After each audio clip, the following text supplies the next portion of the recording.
বাংলাদেশেও এখন শুরু হয়ে গেছে বিদেশি স্টাইলের মতো অ্যাক্সিডেন্ট।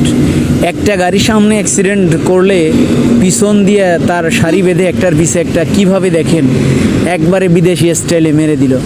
সামনের গাড়িটা জানি না কী গাড়ির সাথে অ্যাক্সিডেন্ট হয়েছে, তার পিছনে একটা কভার ভ্যান মেরে দিল, তার পিছনে একটা বাস মেরে দিল, তার পিছনে আবার কভার ভ্যান, তার পিছনে আবার গাড়ি, একটার পর একটা এভাবে কত বড় একটা দুর্ঘটনা ঘটে গেল, মর্মান্তিক দুর্ঘটনা।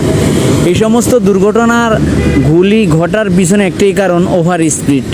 এখন 1/1 রোড, সবাই তার সর্বোচ্চ গতিসীমা লঙ্ঘন করে গাড়ি চালায়।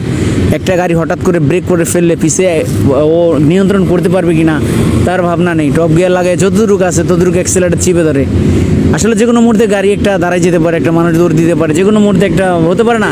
তো সেক্ষেত্রে আমরা এখান থেকে নিজেদেরকে হেফাজত রাখতে হলে নিয়ন্ত্রণ বজায় রেখে কমপক্ষে একটা গাড়ি থেকে 20 ফিট দূরত্ব বজায় রাখবো, যেন আমাদের গাড়িটা আমরা নিয়ন্ত্রণ করতে পারি।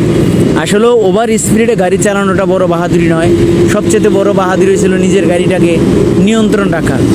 আসলে আমরা যেন সবাই এই ভুল না করি, আমরা সমস্ত সব ড্রাইভার সতর্কতা বজায় রাখবো।